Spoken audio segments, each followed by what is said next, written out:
Bapak Ibu jamaah sekalian yang sama-sama dirahmati Allah Subhanahu wa taala. Surat Ali Imran di awal pembukaan tadi ayat 103 telah Al-Fakir bacakan. Wa'tasimu bihablillahi jami'a. Berpegang teguhlah kalian semua kepada agama Allah. Artinya apa? Tali Allah itu yakni Al-Quran dan sunnah Nabi. Wala tafarraqu, dan janganlah kalian berpecah belah, jangan kalian berkotak-kotak. Dikuatkan dengan hadis Nabi dari Abu Musa yang diriwayatkan oleh Imam Bukhari. Kata Nabi, orang mukmin yang satu terhadap mukmin yang satu itu bagaikan sebuah bangunan. Satu sama yang lainnya harus saling menguatkan. Maka dalam kehidupan bermasyarakat, berbangsa dan bernegara, umat Islam khususnya rakyat Indonesia harus selalu mengedepankan persatuan, harus selalu mengedepankan kekompakan dalam segala hal. Kenapa? Karena kalau umat Islam sudah kompak, umat Islam sudah kuat, umat Islam di Indonesia akan ditakuti oleh seluruh negara. Dan itu digambarkan lewat jari tangan kita. Bapak Ibu bisa lihat, jari tangan kita ini ukurannya beda, enggak sama. Meskipun beda atau tidak sama, jari tangan kita ini bisa kompak. Kalau kompak, dia ini bisa megang, bisa genggam. Tapi kalau kelima jari tangan ini tidak kompak, apa yang mau dipegang? Kira-kira begitu. Ya. Maka kita lihat contoh, kalau Bapak makan hanya pakai jari tangan, seminggu nggak bakalan kelar. Begitupun Bapak nampar nempeleng pakai jari telunjuk doang, nggak bakalan sakit. Betul Pak? Tapi kalau Bapak nampar nempeleng lima-limanya ngikut, kira-kira sakit kagak? Sakit. Nah, maka gambaran kehidupan masyarakat kita di dalam berbangsa dan bernegara itu seperti bagaikan lima jari tangan kita ini. Yang pertama jari jempol, gede, nih, ya. Siapa ini jempol? Jempol itu adalah para pejabat, Pak. Nih, jempol pejabat, para pemimpin, ya, mulai dari RT, RW, lurah, camat, bupati, wali kota, terus gubernur, menteri, presiden, ini jempol, ya. Maka suatu pekerjaan apa saja, kalau udah dijempolin, cakep nggak? Cakep Pak. Nih. Maka seluruh pemimpin, pejabat di mana saja harus seperti jempol. Kalau sudah para pejabatnya jempolan, maka seluruh bawahannya pun akan menjadi jempolan, Pak. Nah, ini filosofinya. Yang kedua, jari telunjuk. Siapa ini jari telunjuk dalam kehidupan bermasyarakat, berbangsa dan bernegara? Jari telunjuk itu diibaratkan adalah agnia. Nih Pak, ini jari telunjuk orang kaya, pengusaha, investor, ya. Umat itu butuh orang kaya Pak, butuh investor, butuh agnia. Apa? Biar perekonomian umat itu maju, hebat, kuat, ya. Nah, maka kalau telunjuk itu orang kaya, pantas. Kan yang kerjaannya nunjuk-nunjuk siapa Pak? Lah orang kaya Pak. Nih orang kaya kalau udah nunjuk pakai jari telunjuk Pak, kira-kira noh bangun musola di sono jadi kagak? Jadi nggak? Jadi Pak, orang kaya.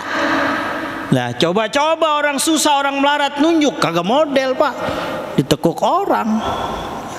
Nah maka jari telunjuk adalah diibaratkan orang kaya, agnia, pengusaha, investor.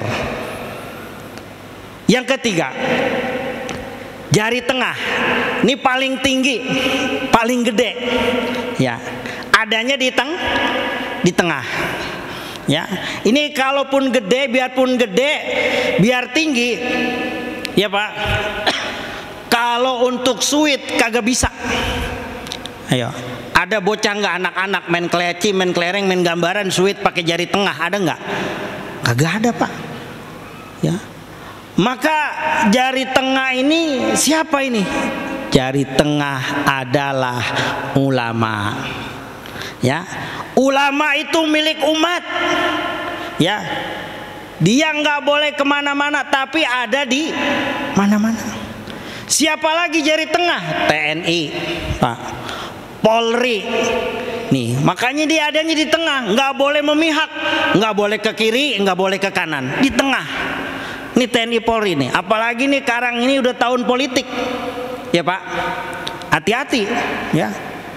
Nah, jangan sampai TNI, Polri, ulama, cendekia, ya, berpihak kepada salah satu, nggak boleh. Kenapa? Karena dia di tengah.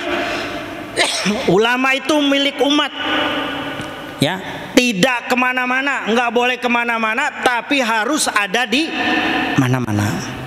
Nah inilah jari tengah. Yang keempat, lihat jari manis nih Pak. Emang ini jari manis ya.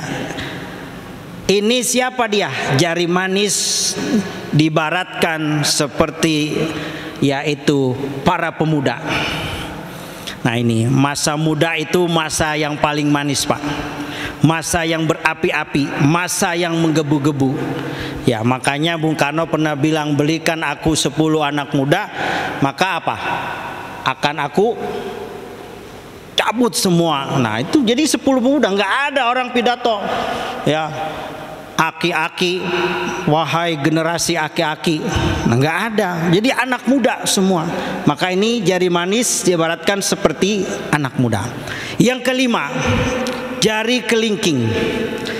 Siapa ini kelingking? Kelingking adalah perempuan. The power of emak-emak. Ya, ini Pak, biar kecil Pak, ya, biar kecil mantep ini, ya. Ini biar jari kelingking, biar kecil mantep Pak. Bisa ke lubang hidung, bisa ke lubang kuping, ya Pak. Tuh, tetangga saya ngetes telur apa kagaknya Pak, ditusuk bolnya pakai ini jari kelingking lah. Kalau jari jempol boros Pak, ledes ntar pantat ayam ya. Nah itu, maka nih jari kelingking adalah sebagai wanita, perempuan. Nah maka dalam hadis Nabi, al-mar'atu imadul bilad, tuh perempuan itu adalah tiangnya negara. Nah makanya dari kelima jari ini Pak, ada kelemahan, ada kelebihannya. Coba perhatikan, kita lihat jari jempol Pak. Jempol kalau dia sweet sama jari kelingking, menang mana? Bu, jari jempol sweet sama jari kelingking menang mana Bu? Kelingking. Coba lihat, tadi jempol siapa jempol? Pejabat, ya kan, pemimpin. Betapa banyak para pemimpin yang takluk, yang tunduk di bawah perempuan. Coba kita lihat Pak, ya. Manusia pertama Adam alaihissalam, siapa yang bujuk sehingga mau metik buah khuldi? Siapa yang bujuk? Kelingking. Perempuan, ibu Hawa. Akhirnya apa? Diusir Nabi Adam dari surga. Tuh, gara-gara siapa? Perempuan. Ya. Julio Kaisar, ya Pak. Kekuasaannya hebat, ya. Tapi apa? Takluk dan tunduk di tangan Cleopatra, seorang wanita hebat. Tunduk, Pak. Siapa lagi kita lihat? Ya, Napoleon Bonaparte, the Lion of the York, singa daratan Eropa, luas kekuasaannya, hebat tentaranya. Takluk dan tunduk di kaki seorang wanita, Margaret Yespin. Tuh. Nah, jadi hati-hati sama perempuan, Pak. Nih bapak, biar bapak seorang pejabat, ya, tuh, biar bapak kumisnya kayak pagar kecamatan, ya, depan bini bapak, depan ibu-ibu, teman mama, takut, melengket. Nah itu. Nah makanya nih kekuatan yang sangat dahsyat seorang wanita ini. Ya, jangan remehkan perempuan. Ya, betapa jabatan, betapa kekuasaan, takluk dan tunduk kebanyakan di tangan perempuan. Nah itu. Maka kalau 5 jari ini sudah kompak, 5 jari ini sudah bersatu, maka kekuatan bangsa, kekuatan umat Islam khususnya akan kuat di mata negara-negara lain. Coba kita lihat, Pak, sekarang saat ini yang lagi viral apa? Pesantren Al Zaitun. Udah lama, Pak, dibangun dari sejak Presiden Pak Habibie, ya. Tapi baru kemarin di demo, kurang lebih 3.000 masyarakat yang mendemo. Apa? Karena memang sudah jelas-jelas menyimpang dan menyeleweng, baik ajarannya, syariatnya, dan juga pemahaman agama yang ada di dalam pondok pesantren itu. Siapa yang berkata ini? Bukan saya, Pak. MUI langsung, ya, Majelis Ulama. Nah ini, maka hati-hati. Nah, Indonesia nih, Pak, negara kita akan hancur, diobok-obok oleh Barat, ya, oleh kekuatan non-Muslim, kalau umat Islamnya enggak kompak, enggak kuat. Nah ini, karena kita masih punya organisasi yang besar, Majelis Ulama Indonesia, Nahdlatul Ulama, Muhammadiyah, dan seluruhnya. Maka Indonesia saat ini masih ditakuti oleh negara-negara yang ingin menghancurkan Islam di Indonesia. Tapi coba kita lihat di negara yang Islamnya tidak kompak, tidak bersatu, gampang. Padahal apa? Banyak di negeri kita ini, Pak, ya, yang ingin menghancurkan Islam di Indonesia sudah banyak, ya. Syiah, bermunculannya aliran-aliran sempalan, aliran-aliran sesat. Inilah yang membuat Indonesia kuat. Nah, maka dari itu, sebagai terakhir dari rangkaian kuliah Zuhur pada kesempatan kali ini, mari kita kompak, mari kita bersatu seperti jari tangan kita ini, ya. Kalau kita bersatu seperti jari tangan, kita mau ngapain aja gampang, ya. Ringan sama dijinjing, berat sama dipikul. Maka itulah kekuatan kita umat Islam, sehingga disegani oleh dunia. Indonesia salah satunya umat Islam yang terbesar di dunia. Betapa banyak orang-orang yang ingin menghancurkan Islam di Indonesia, tapi sampai saat ini belum bisa dan belum mampu. Itu karena apa?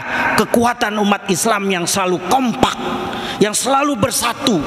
Ya, ibarat tadi yang saya sampaikan satu hadisnya, mukmin yang satu, orang beriman dengan orang beriman yang lainnya itu seperti satu buah bangunan, ya, yang saling menguatkan satu sama lainnya. Seperti lidi, Pak. Lidi, coba kita lihat. Lidi kalau cuma sebatang bisa nyapu kagak? Hah? Kagak bisa.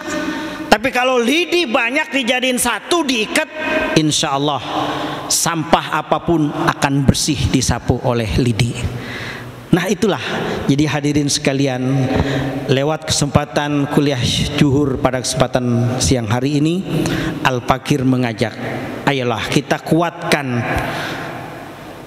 ukhuwah, kita kuatkan, kita satukan, kita rapatkan saf dan barisan kita selaku umat Islam.